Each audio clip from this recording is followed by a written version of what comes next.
I have built 7 streams of income across the world in 3 different currencies, and in this video I'm going to be sharing with you guys how you can do this too. So the first thing you might be thinking is, what is the point of doing this? Why would someone go through all this trouble? I have a few reasons why I think this is super important. The first for me is currency arbitrage, and this is essentially where you earn in a stronger currency but you live on a weaker one, and this increases your purchasing power, so it allows you to save more while still having a good quality of life.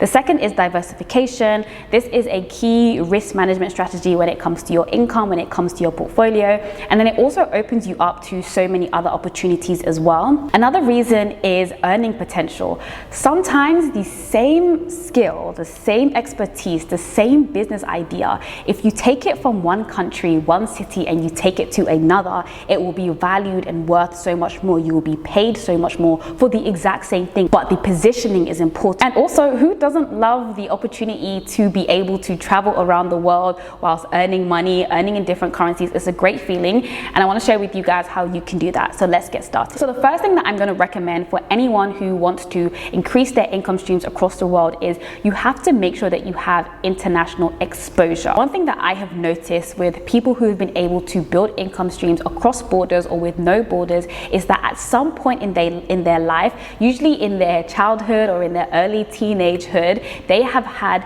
some form of deep international exposure or cross-country exposure. And I'm talking in terms of like having to move quite a bit when they were younger or moving for university. And I believe that that opens them up to such a global mindset that they don't even realize, because they've had different experiences of different places, and it really does play into your ability to make money. For example, one thing I didn't know before was that the UK has quite a low disposable income in general in terms of like your average person compared to specifically other Western countries. And so people who are trying to start luxury brands in the UK can struggle sometimes because there are not enough people who fit into their target audience. And so I have friends who have started luxury, let's say fashion brands for example, and in their first few years were targeting a lot of their marketing in the UK, but then actually realized over time that if I target places like the US where they actually do have quite a high disposable income, I'm able to sell a lot more.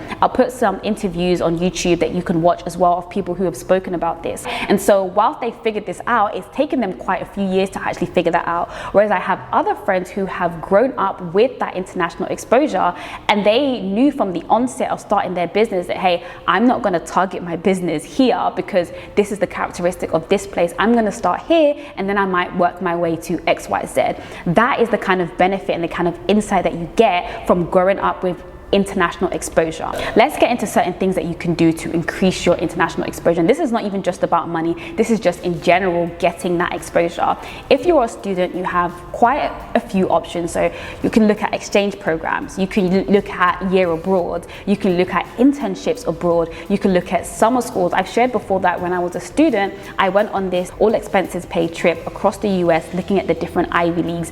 That opened me up so much. I'd never traveled the US like that, and then I also went with a group of people from across the UK, again expanding my mindset. If you are working, you also have quite a few opportunities, right? Volunteer yourself to go on client trips that are abroad, find conferences that are abroad that you can go to, check if there are any secondments or seat opportunities available in different cities that your company might be operating in. You can even apply to roles internally within your company as well to help you get that international exposure. It's so much better if you do this on someone else's money than your own. But if you do not have those opportunities open to you, then you might want to create your own travel experiences that allows you to get that exposure.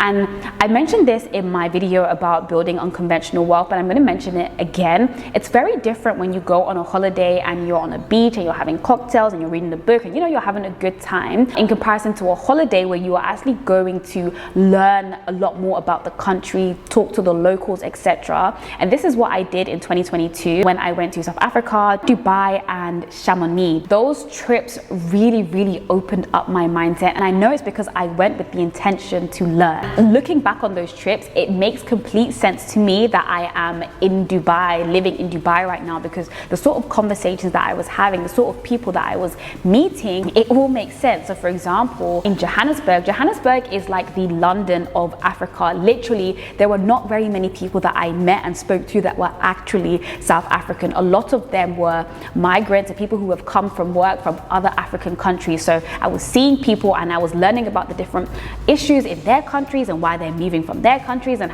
why they're coming for work, what kind of work they were doing in their home countries, etc. Same with Chamonix. This is like on the border of Switzerland, France and Italy maybe. A lot of people go there for skiing. It's like a little village in the mountains.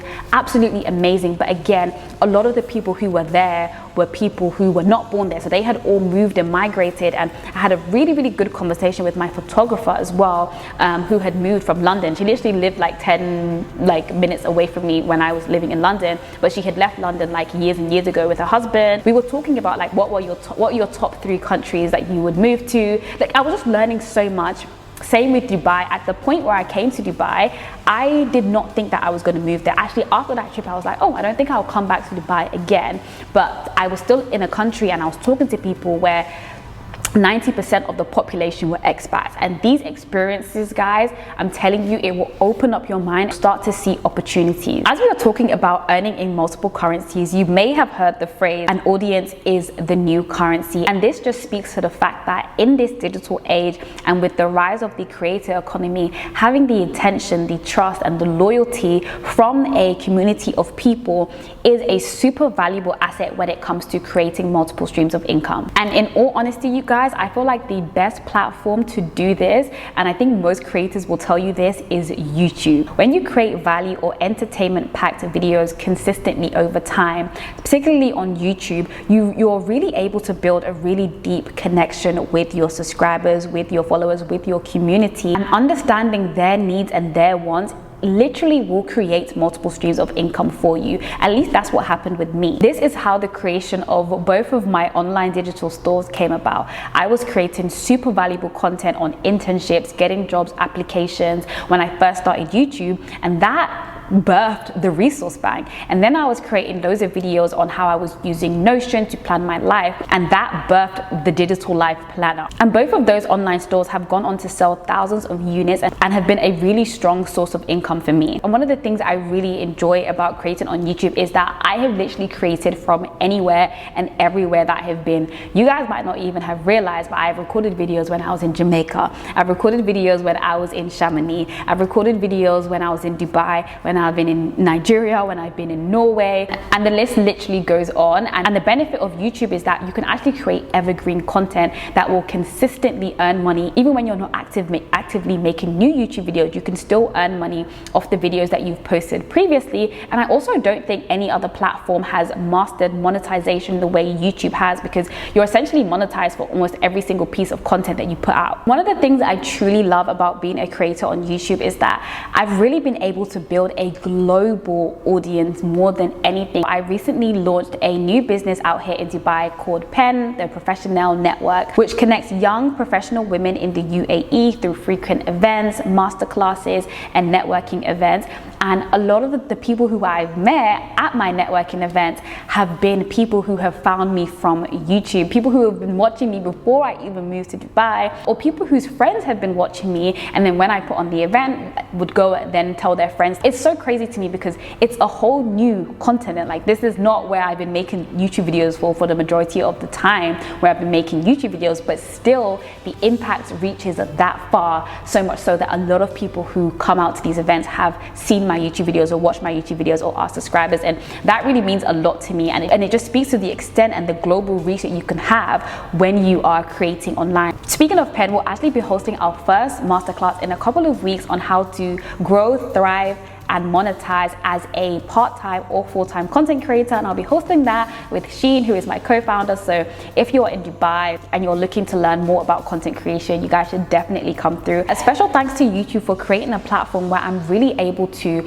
connect with a community of like-minded individuals whilst also expanding my income streams. And thank you, YouTube, for sponsoring this video. Would it be a Lamide Elizabeth video if I didn't talk about property or bring in property in some way, shape or form? But as you guys would already know, if you are a subscriber to my channel, I genuinely believe that property is a really good way to increase your income streams across the world or across different currencies. And it doesn't necessarily mean that you have to be an international investor and go and buy property in a country that you know nothing about, that you've never lived in. It could just be that you actually buy property in your home country and then you move to another country and also start earning there, whilst also keeping the cash flows from your investment property in your home country. So you don't have to go somewhere that you don't know. But it's a great way to broaden your income streams, and it's a good way to diversify. And also, investing in properties in other countries can have other benefits, such as international relocation or residency. I've spoken a lot more about this in my other videos, so definitely go and check those out. But in general, I hope this video has given you guys some sort of insight into what my income streams are across the world, and also how you can start to at least get into the mindset of building income streams around the world as well. Thank you, YouTube, for sponsoring this video, and I will see you guys in my next one. Bye.